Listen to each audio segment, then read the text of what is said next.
I think we're going to get there. Yeah, but we'll definitely do 32. I'll even make a note to myself.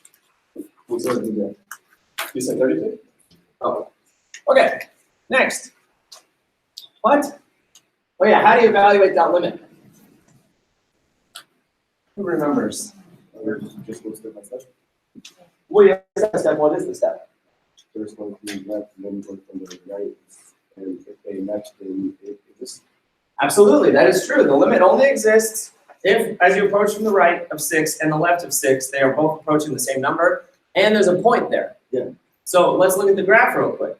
If we look at this graph, which is negative 5x plus 30 over x squared minus 5x minus 6, then we're approaching 6, right? Everything looks good at 6. Does it look good? I mean, it looks good. My fingers are approaching. Is there a point there? Oh, there's actually a hole. If you get in there and actually click on it, it shows you there's a hole. So even though you're approaching with both fingers touching at the same point, there is no actual point there. Now, in any case, do we know what the y value would be? The y value is 0.71. The y value is about negative 0.71, right? So we know what the y value is approaching, and that's what the limit is. So what we want to do is figure out, what is this question really asking? The question is saying, hey, here's a function. Pretend you've never looked at it visually. But what would the y value be that both sides are approaching if it were approaching the same number? So what do we do to this function? What should we do? Yeah, factor the top and bottom. You know, anytime you can, you should factor it. It's like a standing order, like always simplify fractions, always factor quadratics. So in the top, we can take out negative 5, which is x minus 6. And on the bottom, we have, is it x squared? I'm sorry, not x squared. Is it x minus 6 and x plus 1? I think so. So then what happens? Yeah, the x minus 6 cancels, and we're left with just negative 5 over x plus 1. Now notice why this was so helpful. I'm sorry, we're kind of skipping around on this one. Remember, in order to evaluate a limit, you're allowed to just plug the number into the function. And provided there's nothing weird going on there, it'll tell you the y value. So if I plug 6 into this, what did I get? Yeah, if I plug 6 up here, negative 5 times 6 is negative 30 plus 30 is 0. If I plug 6 in the bottom, that's 36 minus 30 minus 6, which is also 0. Why is it not 1? Because 0 is 0. It's a good question. That's a really fun question. Why is 0 divided by 0 not equal to 1 the same way 1 over 1 is equal to it? And that'd be a good thing for you to ponder about. Yeah, I mean, keep in mind, we do have ways of answering this question. If I wanted to know what is 1 over 1, and I could always say, well, I claim it's equal to some number x. So then I multiply both sides times 1, and I get the equation x, 1x equals 1. And when I solve that equation, I get x is equal to 1. So that's one way to do it. But when you're on 0 over x, 0 equals what? You're saying, hey, what does that equal? If I multiply both sides by 0, what happens? My x went away and I never solved for it. And therefore, there is no value that x equals, because x falls out of the equation.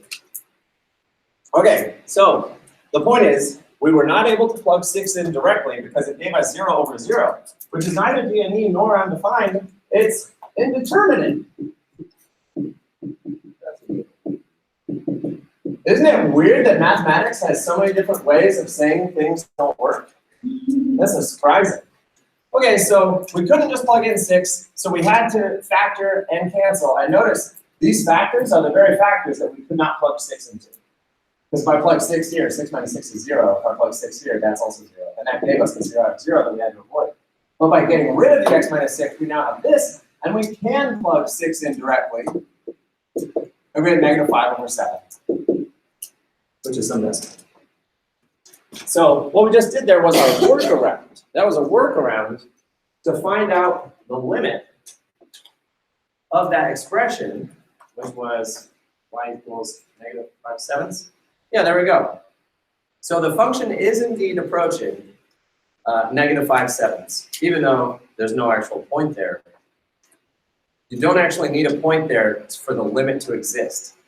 The limit exists strictly if your fingers are touching.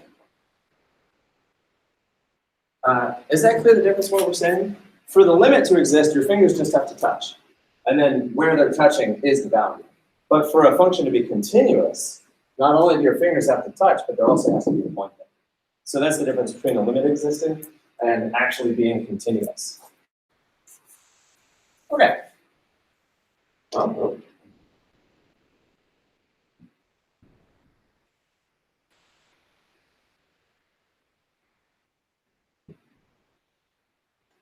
so for instance, this next graph, does the limit exist and or is it continuous?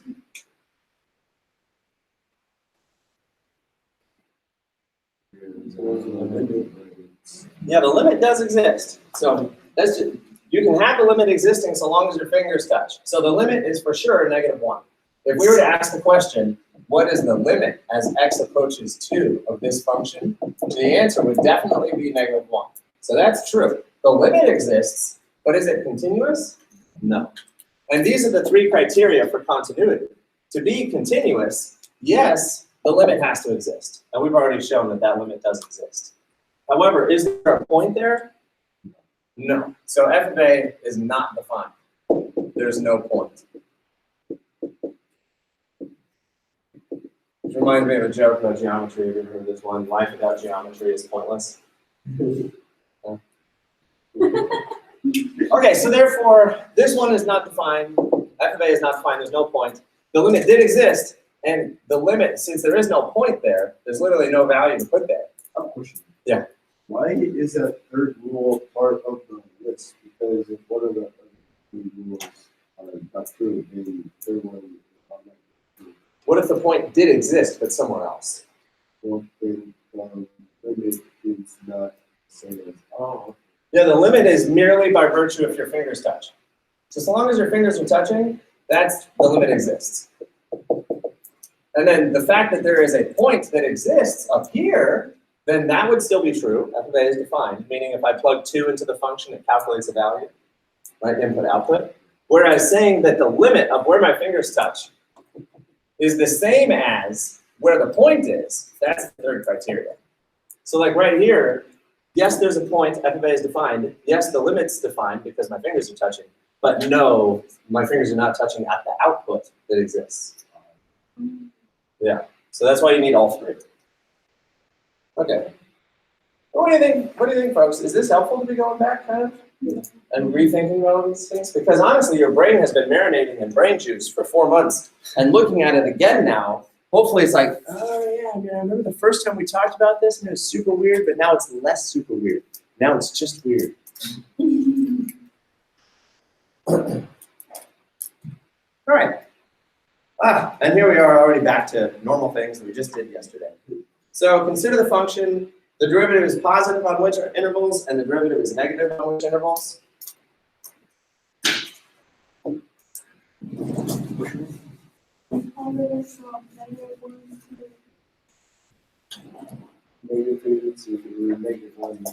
No, yeah.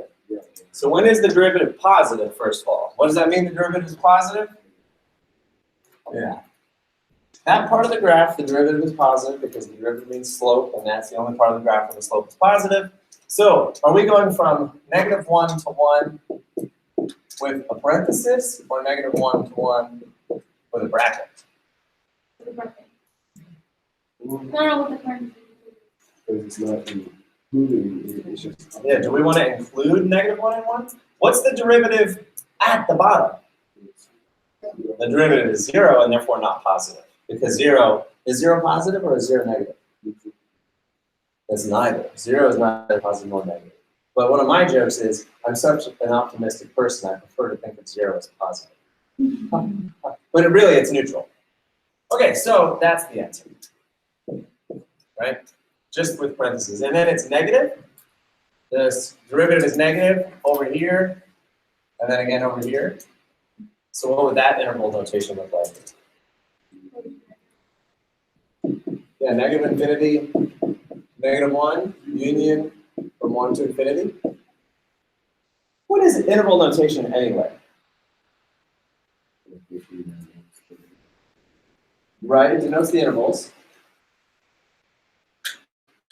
Anyone want to say what interval notation is? It defines the particular areas at which the graph is. Correct, yeah. Yeah. An interval is like a grab bag. So it's just a bag full of numbers. And if you reach in and take any number out of that bag, the derivative will be negative for that input value. So this interval notation is really just a collection of numbers. I can just choose, and if I write it down as a number line, because interval notation is also just a number line. It's a shaded number line. So this is the number line that I'm talking about for that interval. And I'm just saying, choose any point in the shaded region and go look at that input value, and the graph will have a derivative that is negative or positive, whatever you're saying. So an interval notation is just a representation of a shaded number line, and it's really just a grab bag that says, choose any point, and it will make the information that you want. Okay. Number 15. The cost in dollars, thank goodness, to produce Q units of goods is given by the function. So that's our cost. What does that mean? What's a good practice that you could have anytime you meet a function? Yeah, graph it and plug in some sample values. That's always a good idea. Like you're just getting to know the function, like on a first date, right? You're like, hey, function, how are you? So you could always begin by plugging in 0, because what would 0 tell you? If the input is 0, the output would be 41,000. What point on the graph is that giving you? Yes, the y-intercept, because if this is your input, 0, and that's your output, 41,000, that means that's your x, that's your y. You're literally looking at the coordinate 0, 41,000. And so the coordinate 0, 41,000 is your y-intercept. So that's one thing you can do with a function. As soon as you meet it, just start plugging in a few simple values. Probably the next value I'd plug in is 1. So what's the cost when I produce 1 unit?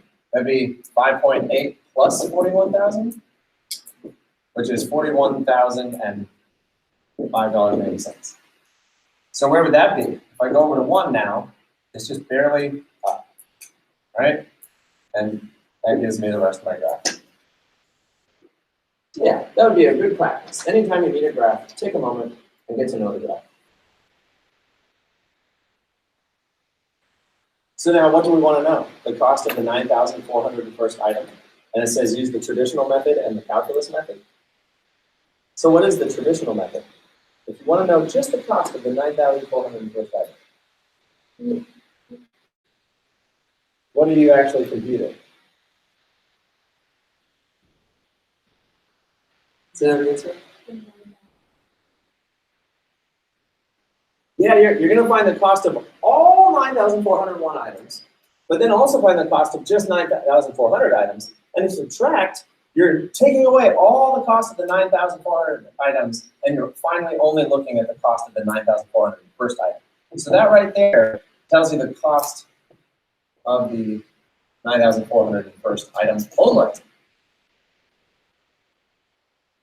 Okay, so we can do that. We plug it into our calculator. You can just plug it into your calculator. Or if you do it by hand, I suppose that could be a little illustrative, because C of 9,401 minus C of 9,400. If you actually write that out, you would have 5.8 times 9,401 plus 41,000, and then minus 5.8 times 9,400 plus 41,000. And what happens? What happens when we distribute this minus? What's one thing that happens? All of the four of those cancel. Yeah, those cancel. And then look, instead of actually multiplying 5.8 times that and 5.8 times that, let's say you didn't have your calculator, do you have to multiply it? Because what did you do instead? Because this is the class of advanced techniques for algebraic simplification and manipulation. Instead of multiplying both of those, you factor out the 5.8. See, that's very clever. That's why some people appear to be able to do lots of calculations in their head, but they didn't actually do all the calculations in their head. They did some clever trick like that. And because that obviously subtracts to just be 1, 5.8 times 1. So what am I saying? That anyone who does anything impressive, you shouldn't be impressed by them? Yes. That's exactly what I'm saying. No, I'm kidding. Some people are impressive, but a lot of them just know good tricks, huh? Okay, so that's the traditional method, but then the calculus method is what? How do you find what do we even call this? The cost of the 9,400 per item. This is called the marginal cost. Yeah, so what we're doing is finding the marginal cost. Margin means that. Marginal is the cost of that item. And how do you find marginal cost? You just take the derivative. So the marginal cost is the derivative of cost. Marginal revenue is derivative of revenue. Marginal profit is derivative of profit. So in this case, C prime of Q is just 5.8. So the funny thing is that if I plug in the number 9401, oops, there's not even anywhere to put that input, and the answer is just always going to be 5.8. So no matter what, the cost of every single item is 5.8. But that's just because of the luxury of the fact that this was a linear function. If that was not a linear function, if it had been quadratic, then you can't just look at whatever the slope is and say, oh, that's the marginal cost. Okay, so those are our two methods, right? Subtraction and the derivative. Okay. Questions, folks? Anyone want to share anything? So,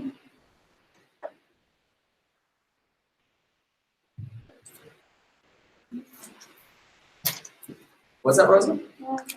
Okay. Okay, 16, I think I put in a little too many options in terms of calculations to do here.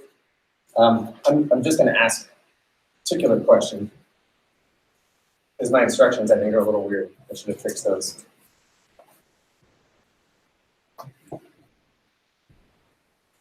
All right, let's see what it says.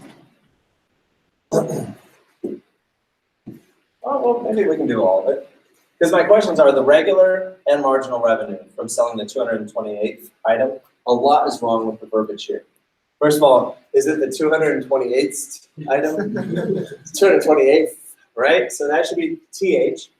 And then I'm asking, if I was asking for the regular revenue, that'd be the regular revenue from selling all 228 items. Whereas the marginal revenue would be from the 228th item. So can you see that I was trying to ask two questions at once and I did a bad job of it? Yeah, so it's a little unclear what I'm asking. But on the one hand, I'm saying, what's the revenue from selling all 228 items? And then what's the marginal revenue from just selling the 228 items? Same thing goes for cost and then profit. So, yeah, what I'd like us to do is just do the full model, like the whole model. Let's find the cost function, the revenue function, the profit function, and then take derivatives of all of them and find all the marginal amounts as well. So let's start. The demand function for a product is given by d of q equals negative 1.25 q plus 290, where q is the quantity of items in demand and d of q is the price per item. It's a long sentence, isn't it? D of q is the price per item in dollars that can be charged when q units are sold. So what does this thing mean again? That's our demand function. This is our demand function. What is it telling us? Yeah, it is, and it says it right there. D of q is the price per item. So again, what's the first thing you should do when you meet a function? Plug some stuff in and see what it means. So if I'm saying that the D of q, negative 1.25 q plus 290, let's just choose a value to plug in. What if I want to sell?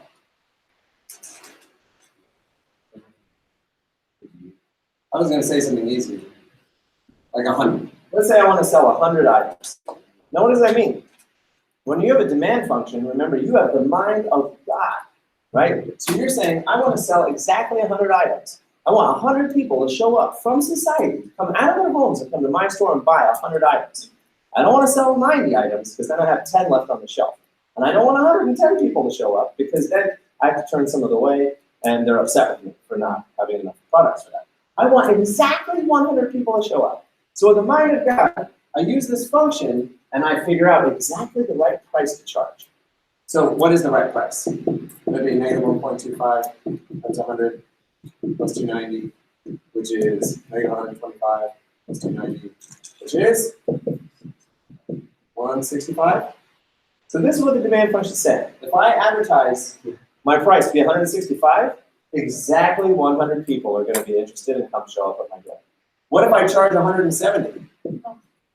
Fewer people will show up. They're like, Too much money. I'm not going to buy your product. What if I charged 160? A couple extra people would be like, boy, I can afford that. I'm going to go buy it. But instead, by charging 165 on the dot, exactly 100 people are going to come. So that's our demand function, right? It's kind of playing God. I hope I'm not offending anyone by saying that. Because really, honestly, how could a function ever tell us that? Is it ever going to be exactly accurate? No, these are just models, right? They're approximations. They give you approximately how many people will show up based on advertising and data collection.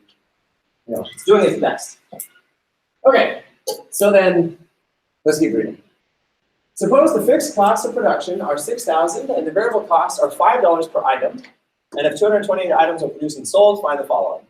So let's start with actually the cost function. Let's start with the cost function. What is our cost function? And I suppose we're going to use Q all the way through. So what is our cost? 6,000. Yeah, 6,000 fixed plus $5. 5Q. So there's our cost function. All right. And I suppose from that, we could go ahead and finish. But let's just set up all of our equations first. That's our cost function. Let's go back. What's our revenue function? Who remembers the formula for revenue? Revenue is always price times quantity. So if you want to write that down, remind yourself, revenue is always price times quantity. And in this case, quantity is Q. So what's price? Yeah, D of Q. Price is whatever we want it to be to attract the amount of customers we want to attract. So we just plug in D of Q right there, because that's our demand. The demand function tells you the price that you're setting.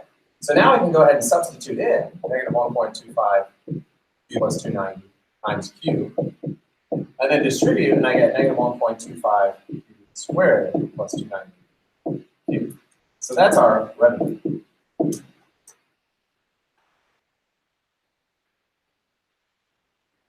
So then what's our formula for profit? The formula for profit is always, revenue minus cost. You take in all the money that you took in and you subtract away all the money you spent, and that would give you your profit. So in that case, my profit now is going to be negative 1.25 squared plus 290Q, and then minus the cost in parentheses now, which is 6,000 plus 5Q. Which simplifies all the way down. Oops.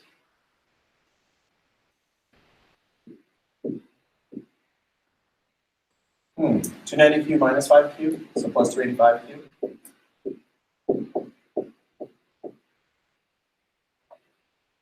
Where's the 1.25? I made a mistake. Okay, so there's our profit. Now notice, folks, that at this point, we have not answered any of the questions. Right? All we've done is just set ourselves up for success. We thought about what those things meant, we wrote down all our formulas, and now we're ready to rock and roll. So how would we find the actual full revenue, cost, and profit from all 228 items? What would you plug in? You just plug in 228. You can all do that. That's just a calculator thing, right? So R of 228, that would be the full, that would be the C of 228. That's the full cost. P of 28, that's the full profit, right? So if you're actually plugging 228 into each of those three formulas, you're getting the full amount of revenue, cost, and profit from all 228 items. And that's just trivial to put that into your calculator and evaluate that. So then how would you calculate the marginal revenue, cost, profit from all of those things? Yeah, let's kind of move off to the right here. And we're calculating our marginal now. Now, at this point, you can calculate marginal of one of two ways, right? You can do the traditional method, which is subtracting the, say, revenue 228 minus revenue 227. But in this particular problem, we can just do the calculus approach, because that's what we're interested in, is derivatives. So we would have our derivative of revenue, which is negative 2.5 Q plus 290. That's the marginal revenue function, and then you would plug in 228, and that would tell you the cost of the 228 item. Does that make sense? I'm leaving it to you to plug these numbers into all of these functions on your calculator. But just to label it, this is the full revenue of all 228 items, whereas this is the marginal revenue of just the 228th item. Conceptually, is that clear, the difference between those two? So same thing would go for cost. When we take the derivative here, the cost is simply 5. Right, because the derivative of 6,000 is nothing, and the derivative of 5 is just 5. So then when we plug in 228 into that, there's nowhere to put the 228 because there's no variable in it, so the answer is just 5.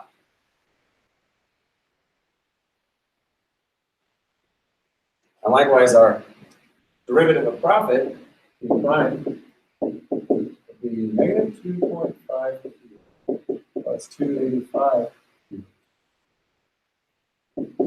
And that's it. So then you'd plug in 228. On And the I'm top sorry. one, on the right. I don't know why. I took the derivative. So remember, multiply by the exponent, subtract 1 from the exponent. We're going back to we've done integrals for a while now. What do I do? Gosh. Oh, thank you. Henry?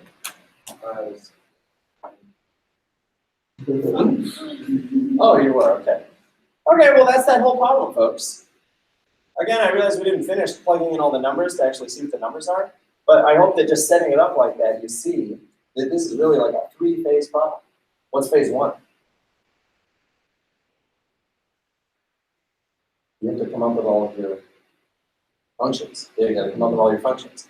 Phase 2, you just do the full revenue, cost, profit, and then phase 3, you do the marginal revenue, cost, profit. It's a lot of information from a very short word problem. Right. Okay, let's take ourselves a little break. Now, folks, keep in mind we have we have both class periods this week just to review for the final. So, as we're going through today, or if at the end of the day you identify certain problems that you want to spend more time on, or something else you want to do with your time, you can tell me. Okay, it's 11:56. Let's come back to 12:06.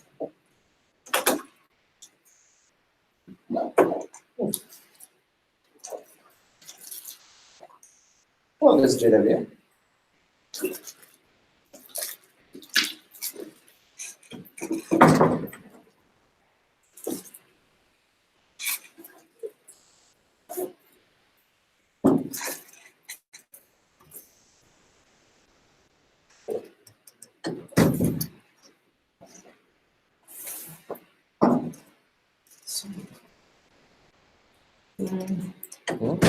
Oh, not happening. Yeah, that's a good looking apple. Now, so the Honeycrisps were 75 cents. Good old Honeycrisp. $2.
Anyone have any other questions to ask about this one before I erase it, especially?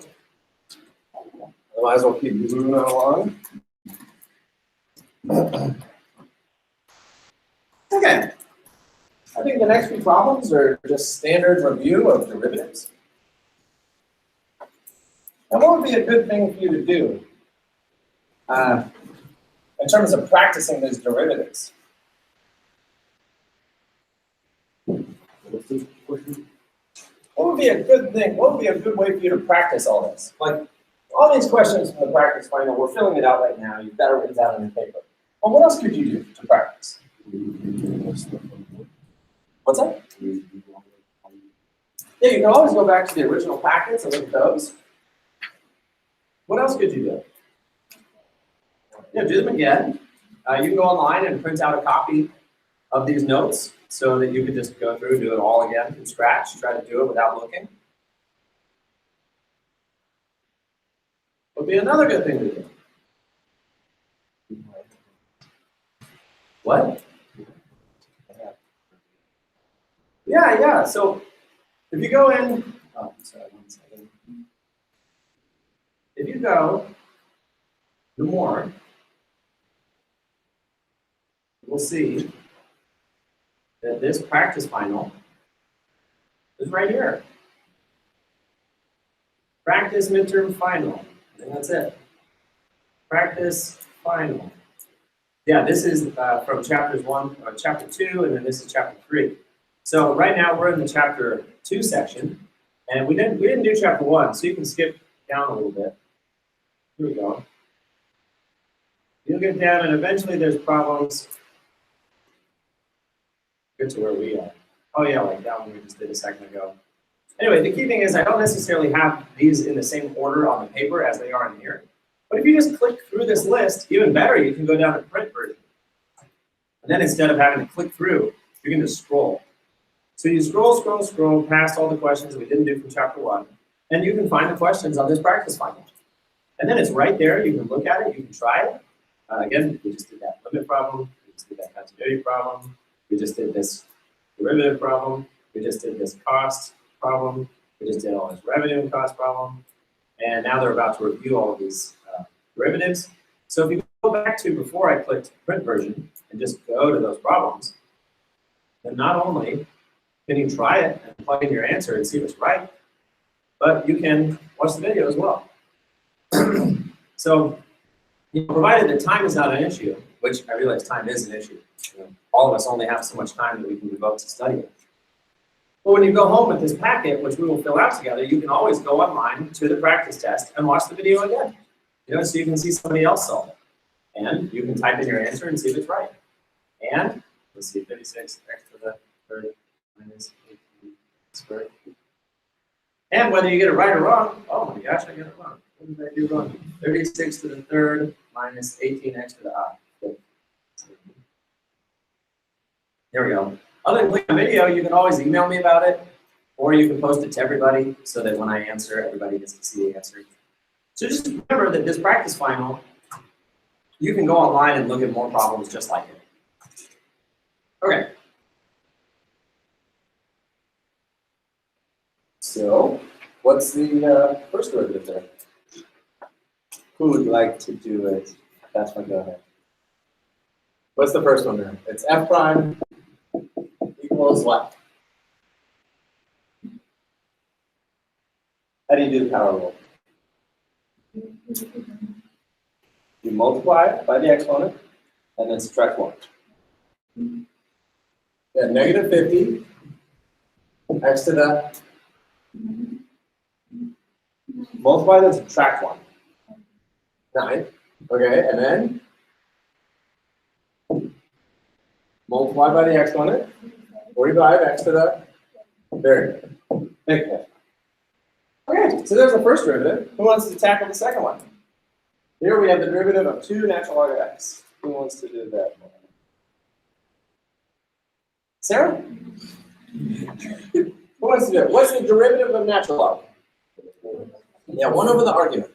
Right, so 1 over the argument. So what does that coefficient do? What do all coefficients do when you take the derivative? They just come along for the right. So the 2 stays and and the derivative of natural log of x is 1 over the argument. And that's it. Now notice that right now, as we go backwards in time and we're just doing normal derivatives, we do not write dx. Right? Dx was just something that we were doing when we were doing u substitution. And that's because during u substitution, we were allowing a single variable to represent an entire function. So when we wrote u equals natural log x, then we did du equals 1 over x dx. That was a completely separate process for doing u substitution and integration by parts. Now that we're going back in time and just looking at a standard function, you'll notice that that's function notation. It's not a single letter representing a function. It's an actual function. And so you just do the derivative and you don't use the dx. Is that clear, the difference between when you write dx and when you would not write dx? You only do this dx thing when you're treating a letter as a function. If it's in function notation, you just write the letters out. Okay. Let's try the next one. I need to get my mouse. Oh no, I don't have. I do have a mouse. Let's see. How about the next one? What do we have to do to get that thing ready to take the derivative? Of course, yes. No plus C. Yeah. What about plus C? No plus C. Well, you asked me. I mean, you did ask me. You answer that. When do we write plus C? When we do integrals. So it doesn't. Yep. Derivatives don't get a plus C.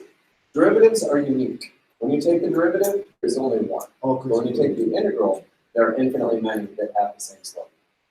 Yeah. Okay, so what do we have to do before we can take that integral?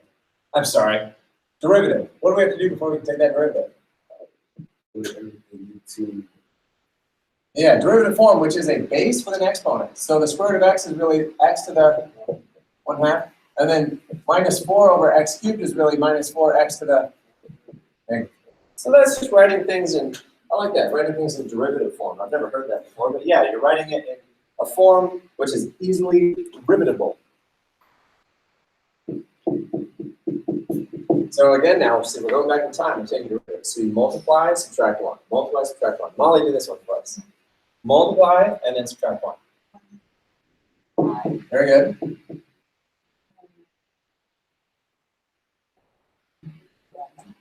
Yeah, so what's 1/2 minus 1? We can do that in a lot of ways, folks. You can say 0.5 minus 1, which is negative 0.5, or you can do 1/2 minus 2/2, which is negative 1/2. So however you want to do it, the answer is? Yeah. Would we write negative 0.5? Not really, because we've memorized that a square root is 1/2, not 0.5. I mean, you could write 0.5, but you'd be the odd duck. No one in the room would really follow you. Like if you were like, hey, the square root of x is x to the 0.5, people would look at you like, why'd you write it? It's just traditional to do fractions. Because really a fraction, like when you have 2/3, the top is the power and the bottom is the root. So long as you have an exponent as a fraction, you can immediately rewrite it as the cube root of x squared. If you had that as x to the 0.666 repeating, you would have no such ability. It would just be weird. Yeah. Okay, so then what? This one would become, multiply and then subtract. 12x, subtract 1. Yeah, very good. Okay, now we push everything back into standard form. You know, like final form. So how would you do this one, Colleen? How do I rewrite just this part? What does the negative exponent tell you to do? Well, the negative exponent means you're going to take this whole thing and push it into the bottom. And then that's x to the positive 1/2, but x to the positive 1/2 is really yeah, very good. So then we got 1.5 over the square root of x. And then what about this one? 1. What do we do here? What does the negative 4 tell you to do? To the bottom. So yeah, push it down into the bottom. So now it's 12 over x to the 4. Okay. Well, that's pretty good. Folks, how else could you see that 1.5? You know, how else could someone in society have written the 1.5? 1.5, like this. advanced techniques for algebraic simplification and rewriting. If you have 1.5 over root x, you could actually write 3/2 over root x. And then something really fun about a fraction in the numerator, the denominator can just push straight down, and it becomes 3 over 2 root x. Did you know that's a rule? If you have a fraction in the numerator, you can just drop that denominator down into the denominator, and then it just stays there. So maybe somebody would have written this answer as 3 over 2 root x plus 12 over x to the fourth, which, to be honest, is a little prettier, isn't it? Well, I don't know if you consider it pretty or not. 1.5 versus 0, 2. If the rule is that the denominator can push into the actual denominator, but the numerator stays where it is, what's the rule if I had the fraction on bottom? It's going to blow your mind. You would think, does the numerator pop up? No. The numerator actually stays. What pops up? The denominator pops up. Isn't that weird? That's weird, but it's true. That would become 2 root x over 3. Very counterintuitive. So someone asked a good question. Why? Who said that? Yeah. Why? So how would we prove it and find out? Yeah, when you divide by something, this is really root x divided by 3/2. And then division is really multiplication by the reciprocal. And so then you get 2 root x over 3. So again, these are all little things that you could memorize that help you simplify things faster. So like if somebody wrote 1.5 and then they changed it to 3/2 and they dropped the 2 down, they've just memorized that that's something you can do. Or if you're dividing by a fraction, you can just push the denominator up. Isn't that weird? The numerator stays where it is, but the denominator can pop up or pop down. And it's perfectly legit. Okay. So how about this next one? Oh, this is a great question. What does it even say? I'd like to read it. Go ahead, Rosa.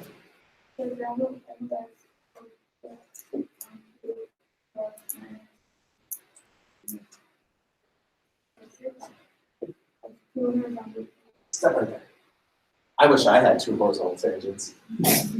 Like wake up on Christmas morning, you get a puppy. I want 2 horizontal tangents. What does it mean if I'm a function with 2 horizontal tangents? There probably could be Yeah, it would have to be curvy. Yeah, a horizontal tangent is a slope indicator. And to be horizontal definitely means like this. And to have a horizontal tangent means there's a point on the graph that the slope indicator is horizontal. And so what could that look like? A horizontal tangent could be at a next one. A horizontal tangent could be at a minimum. A horizontal tangent could be at a transition point.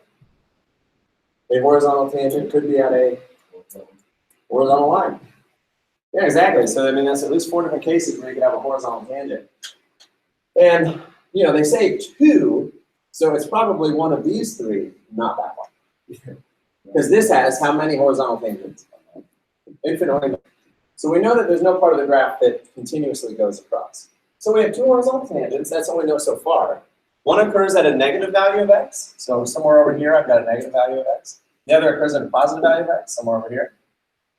And so what are all the possible things this graph could look like? It'd be a little overwhelming to think about it, but we could draw a lot. Like, it could be that I have a min and a max as flat spots. It could be that I have a transition and a transition. Wait, did I even draw that well? I don't think I drew that well. Yeah, it could be that it goes transition, transition. There we go. All right, are those both possibilities? Yeah. Sure. It could be like that. And again, I've always got one flat spot to the left and one flat spot to the right. Or I could have a max and then a transition. Yeah, I could have a max and then a transition. Or I could have a min and then a transition. Right. So there's a lot of possibilities. All that means is that we have a graph with 2 horizontal tangents. So how do we find out what we have? that function is, we might take that as Yeah, because what do we know for sure about a horizontal tangent? That means that f prime of x is equal to 0. And that's, you know, like it'd be like a joke. Like you show up at a math party and they're about to do a calculus problem and they're like, what should we do? Take the derivative and set it equal to 0. That'd be a good first thought. Like, might as well start there. So we take our derivative, which is what, 6x squared plus 16x minus 108. And now every input output of that, your input is your x value, your output is always a slope. And what do we want our slope to be? 0, because it's a horizontal tangent.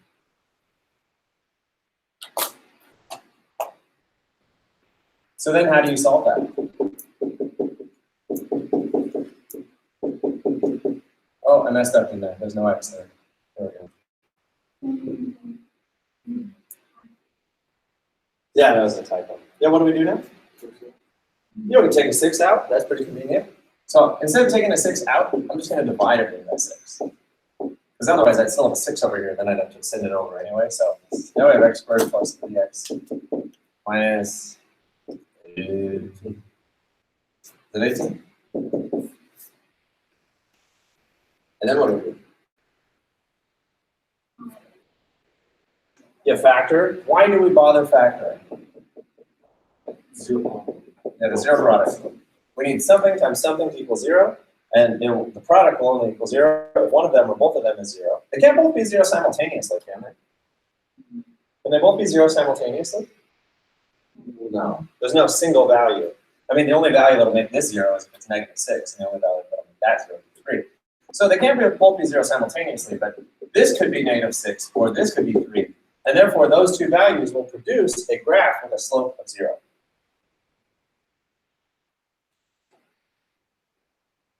So in terms of analysis, we still don't know what the graph looks like. I know I'm over here at -6, I'm over here at 3. You'll notice we didn't cheat and look at the graph yet. If we had already looked at the graph, we could already sketch it. So now how do we proceed to figure out what kind of horizontal tangents these are?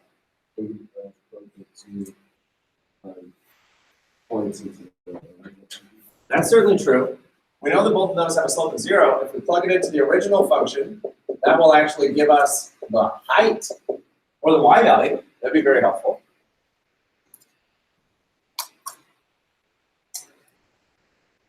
A little bit of a pain.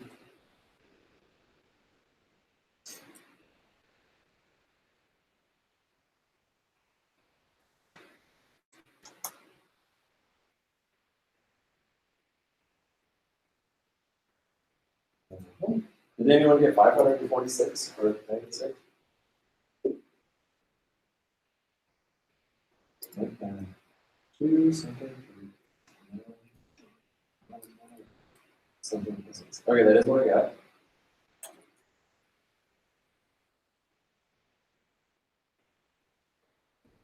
Oh, good. Thank you for confirming. And I got -183.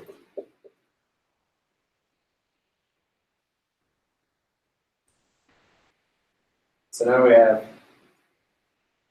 over here is way up here at 546. And over here, way down here. Now that still doesn't necessarily tell us, well, maybe not immediately.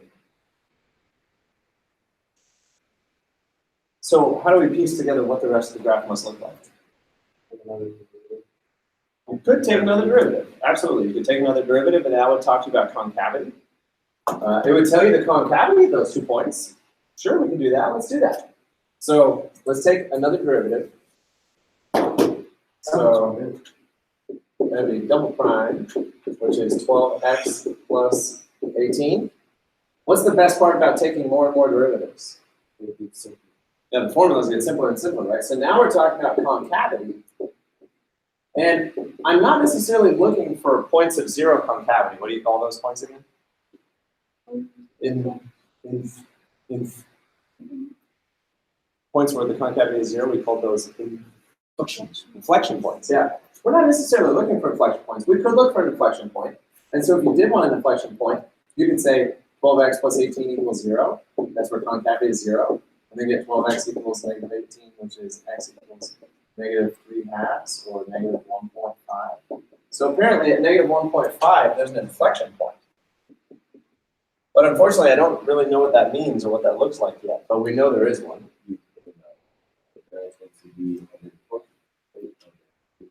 That's true. I can plug negative 1.5 over here into the original function and find the height of that point. Let's do it. That's a really good idea. Let's try it. So I have this on my calculator still, so I can just go in and type in negative 1.5.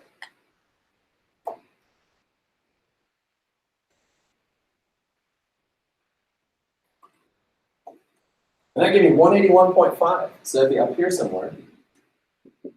And now I have another dot. So do you see what the graph looks like yet? In a little. Yeah, basically we're coming from here down to here, right? So I'm going to hesitate to draw anything in this yet. So then what should we do? Take the negative 6 and 3 and Plug it in the concavity ones to see what the concavity is like there and there. So now I'm going to plug in f double prime of negative 6 and f double prime of 3. And these are simple to do in our heads. So 12 times negative 6 is negative 72, plus 18 is negative something. And plug 3 into that is 36 plus 18, that's positive something.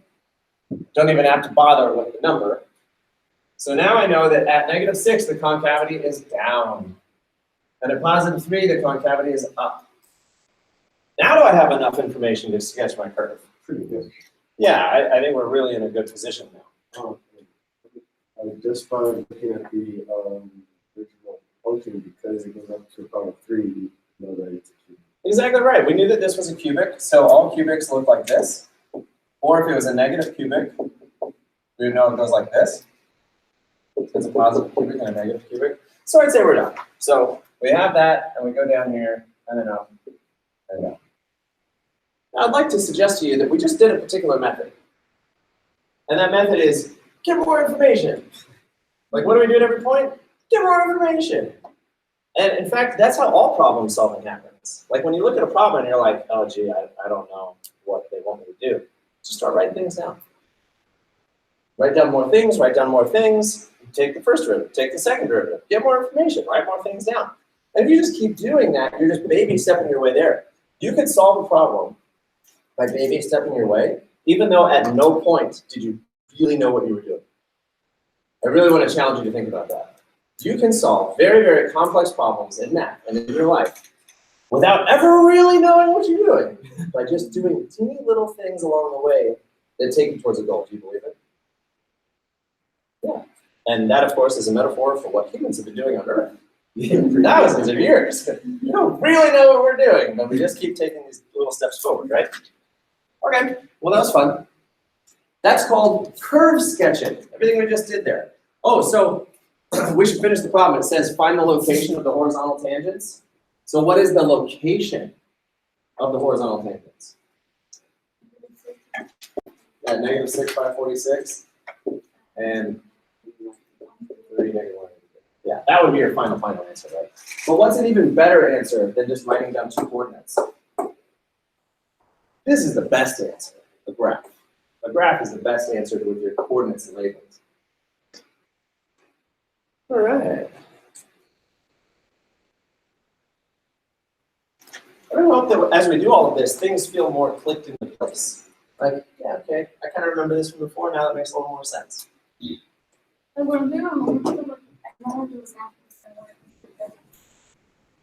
forget a little bit? Yeah, you know, one thing that can help with that, Rosa, and anybody, is if you start writing steps. Like, what were the steps that we did here? We did the first derivative, and we did the first derivative, set it equal to 0, and then we solved for x, and then we plugged those values of x, I'm just going to say b and a, to get some coordinates, to get some heights. And then we went and we got the second derivative, and we set that equal to 0. And then we plugged in our values of a and b. Now see, as soon as I started doing this, maybe this is not helpful at all. But you know, it's whatever works for you. But definitely writing it in your hand is better than just thinking about it. And so just kind of thinking about it and not writing anything down when you study doesn't work. Whereas if you write things down when you study, that does work. Because it creates muscle memory, and while you're testing, you're like, oh yeah, I wrote that list, what did I do next? So always write things down. All right, what's next here? We have the product rule, and then the quotient rule. I'd like to remind us all what the product rule is.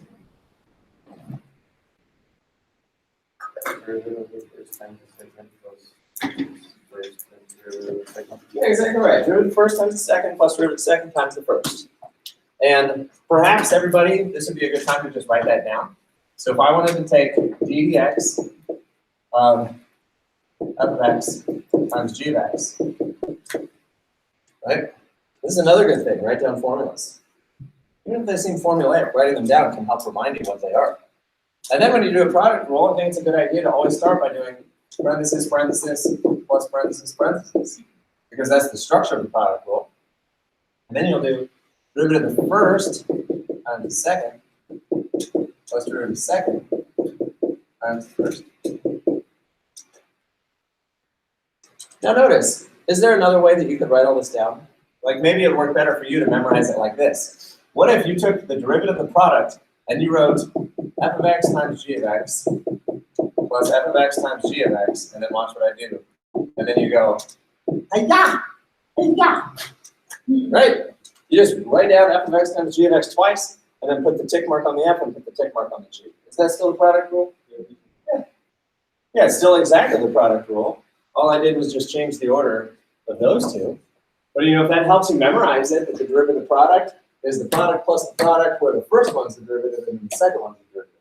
Whatever you got to do to help you memorize. Henry?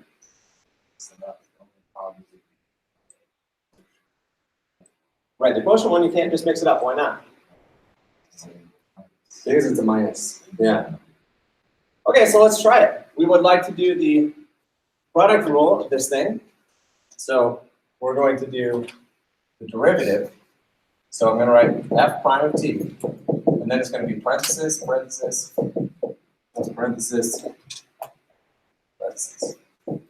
So we do the derivative of the first times the second plus derivative of the second times the first.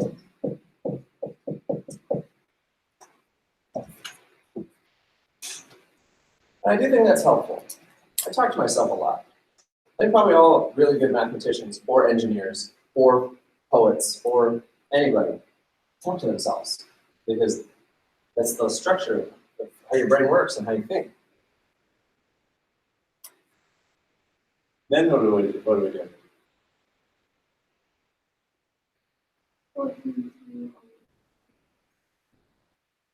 I mean, if I was nice, I would say you could be done at that point. But there is value in simplifying. Why is there value in simplifying? Yeah, because a lot of things could cancel out, right? I mean, what if that whole thing, if you actually took the time to distribute and FOIL and cancel down to 4t? I mean, that's a benefit. So you never know if it's going to simplify well or not. So you just do it. So this one you'd have to FOIL, this one you'd have to distribute. So what, 7t cubed plus 49t squared plus 12t plus 42 plus 4t plus 98 squared plus 90t. Good example of things getting worse. Right, we haven't said that in a while. Things get worse. But then we go back and we start simplifying. So we have t cubed and a t cubed, so that's 21t. And then I have a t squared and a t squared. So that's 147 squared. Then I have a. Is it the first one 14 cube? Oh my gosh, you're right. You are very right. Thank you so much. Hey, Rosa. Okay, and then 12t, and then 8t, and then 10, and then finally 40. So, you know, is that better than what we had? Yeah, I think so, because now conceptually in your brain, you're like, oh yeah, it's just a cubit. What does this thing look like? It looks like a cubit. What is it going to have? Probably 2 horizontal tangents. How do I find them? Take first derivatives, take second derivatives.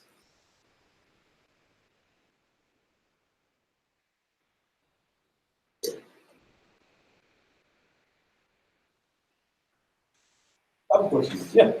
So it says to use the product rule to find the derivative. Couldn't you just combine those two things? Yes, you could have combined them originally. That's a great point, John. And that's a really good way to check your work. Of course, it's going to take a while. Right? Because you got to distribute everything out. And then add everything.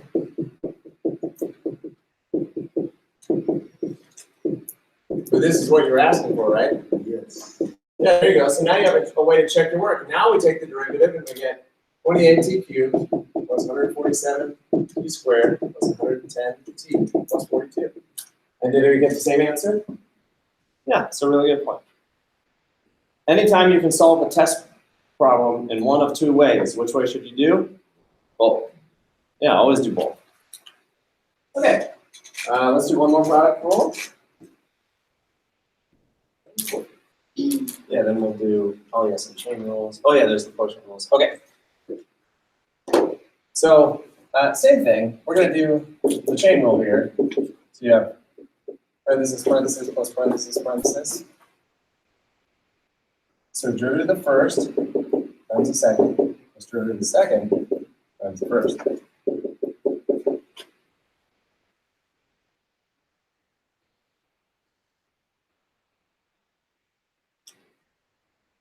Nice.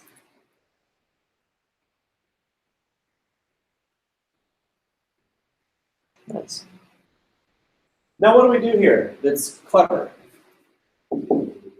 Yeah, we take out the e to the x. Instead of distributing the e to the x, we take it out.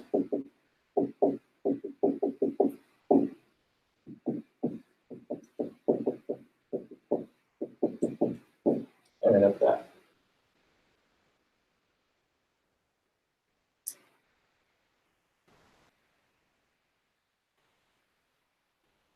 That's another good kind of metaphor, not metaphor, but you're faced with a big, long algebraic expression. What should you do? Either distribute everything or factor something. One of the two. That's how you change the form of something. Okay, and then we have a quotient rule. We should probably write down what the quotient rule is, the formula. Maybe you still remember the phrase, holy high, times tidy ho, all of the ho. Let's write down the formula so you can see how similar it is to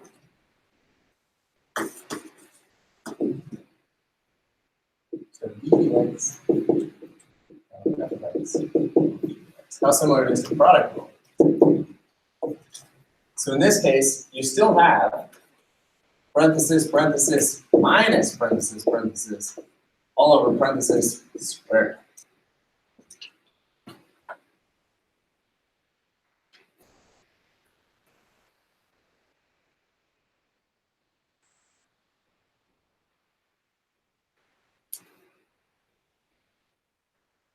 So what's the quotient rule? So ho b high minus I b ho all over the ho. Now, notice the numerator of the product rule is technically the product rule with a minus instead of a plus if you consider reading f then g. So if you consider f the first and g the second, like let's say that we're about to do the product rule of f times g, then that would be the derivative of the first times the second plus derivative of the second times the first. So the order and the combination of product terms are the same there as if it had been the product rule f times g, except it's f minus g, so the minus turns to a plus. But otherwise, it is identical. It really is. The derivative of the first times the second, and then the derivative of the second times the first. It's just there's a minus instead of a plus, and then it's over the derivative, over the denominator squared. So let's take the derivative here. F prime is, I would write it all out.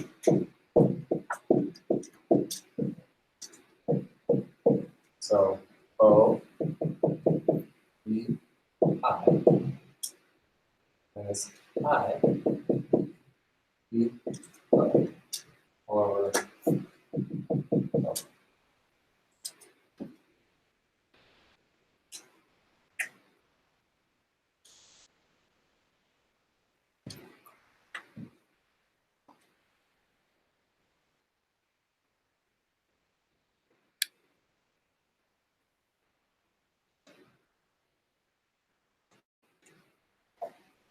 All right.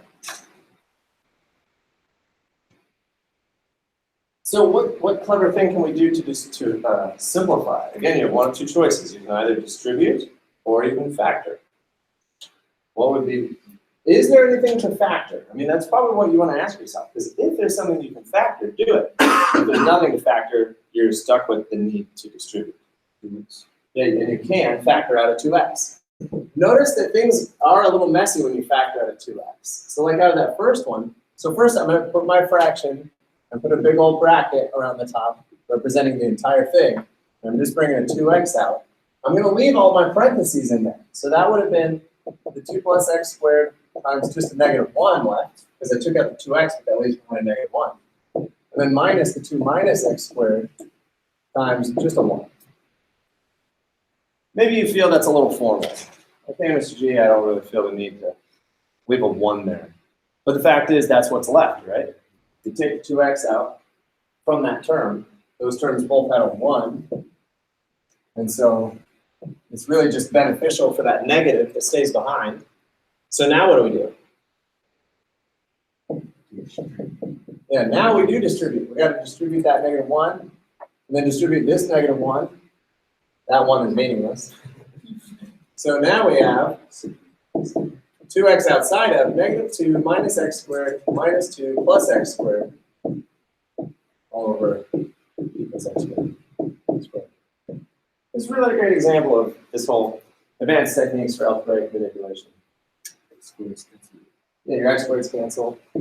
And then that's just a negative 4. So 2x times negative 4 squared, which is just negative 8x or 2x squared squared.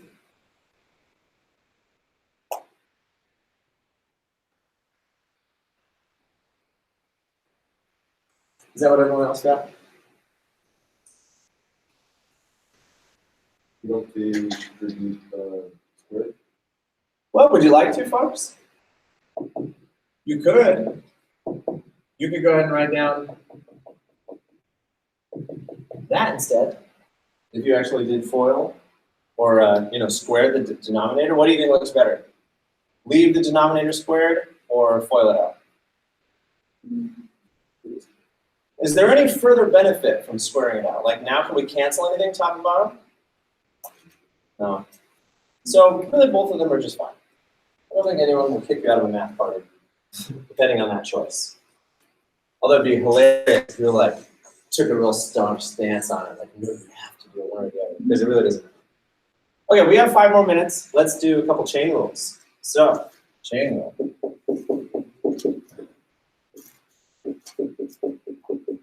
How do we do the chain rule? Now, folks, just for fun, you know what we've never done with a chain rule? We never did U substitution. We never allowed to do U substitution. Like, what if we let, I'm on thin ice because I don't even know if it's going to work, but I'm inspired to want to try it. Let's say that U is that. And therefore, du is 28x cubed plus 15x squared. No, yeah. And then over here, I'm going to say let my function be 5u to the 19th. Now, by swapping out that whole thing with u, it's now very obvious how to take this derivative. Right? It's just a power rule. So you multiply and then subtract, right? The only difference is that now in this case, because we're letting u equal a function, then when you multiply it and subtract, so that'd be 5 times 19, which is 95 u to the 18th. Right so far? And then you'd have to multiply by du.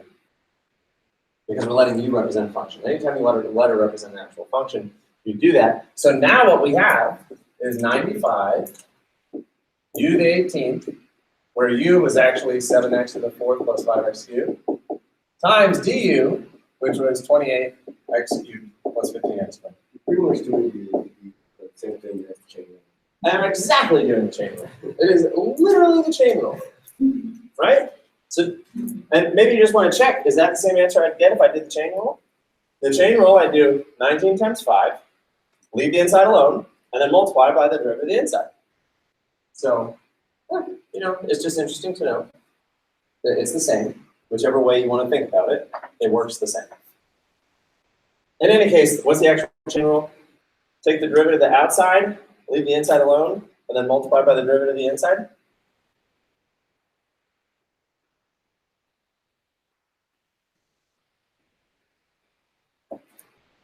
When I throw out little things like that, my goal is definitely not to confuse you, but to give you more options. Because maybe one or two of you liked that, and you're like, I'm going to do that now. And then maybe 2 of you didn't like that and are now confused, and I feel bad. And then the other 10 of you are like, whatever, I'm going to keep it the original way. Sure. You know why you're allowed to? Because it's right. Yeah, you can do it that way. So long as you show your work, you're fine doing any method you like. All right. Let's see. I bet we can finish these chain rules. Let's at least finish our chain rules. And then when we come back, we'll wrap up a few more derivative problems and then do the integrals. The integral portion of the practice test, you know, we just finished that unit. So it's okay if we're spending more time on the older material that we haven't seen in a while for the practice review. Okay. So how do you do the chain rule of that? Does anyone want to try the new way again?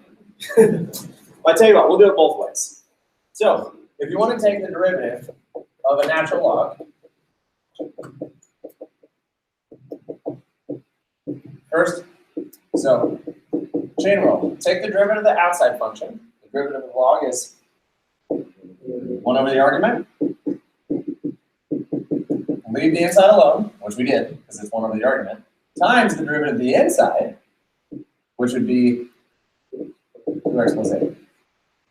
Notice where I wrote the 2x plus 8. Where did I write it? Yeah, up top, because that's an imaginary fraction.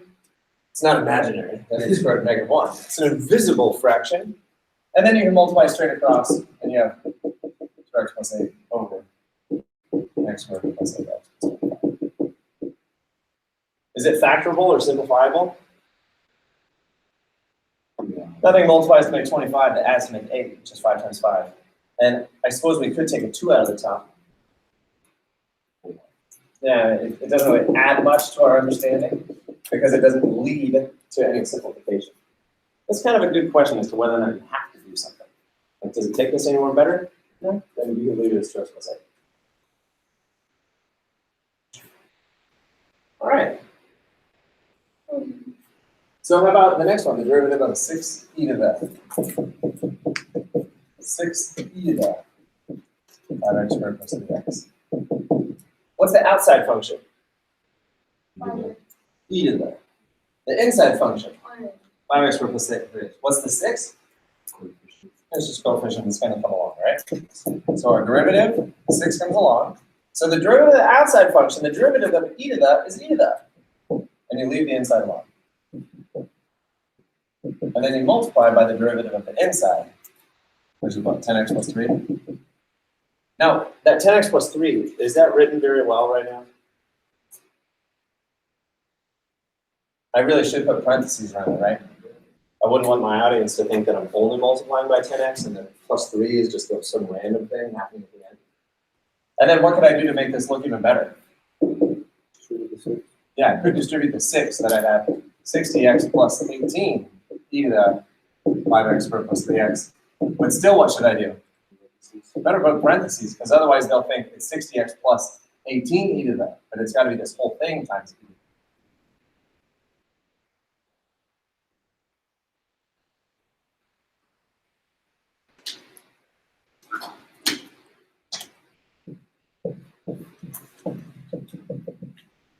Look at all this. No solution, indeterminate, undefined, DNE. Math sounds like a really depressing place. All these things you can't do. Roadblocks, no solutions. Oh, man. That'd make for a good t-shirt. Well, thank you very much, everyone. It's 12:50. Class is over. When we come back, we will do some more derivatives. I think there's about 5, 6 more problems, and then we'll do integrals. But this stuff will be fresher in our mind. And very similar to some questions we just did recently. Yep. Now, did I post the solutions online? I did. Well, if I didn't, I'll do it right now. But I believe I did.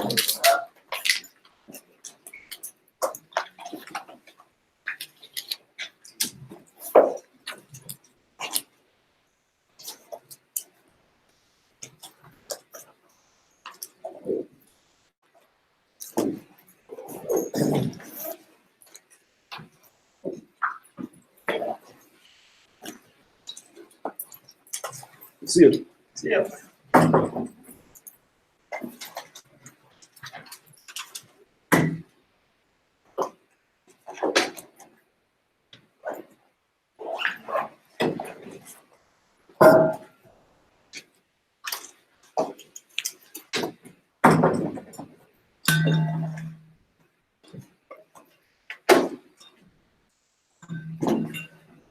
See you, Sarah. Next week, I know you were out of the office. I'm sorry. What did you Office hours. Oh, right now? Yeah, let's go there. Absolutely.